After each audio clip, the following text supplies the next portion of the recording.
Hello guys, it's Rada and I'm going to share with you a new challenge. So the whole book is talking about Malthusian theory, and that theory made me think about creating my own keyword, and the word that I came up with is experiment. So we all know that every experiment is done on animals or on people.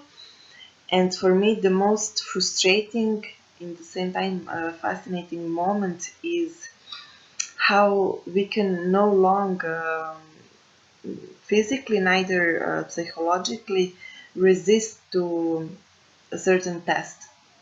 So the next challenge would follow the word experiment, and the challenge is how far you are able to follow a certain rules. In the end, we will see how much resistance we had.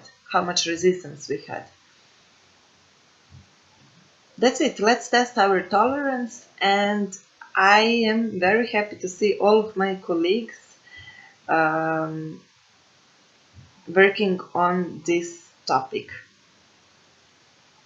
Stay healthy and see you.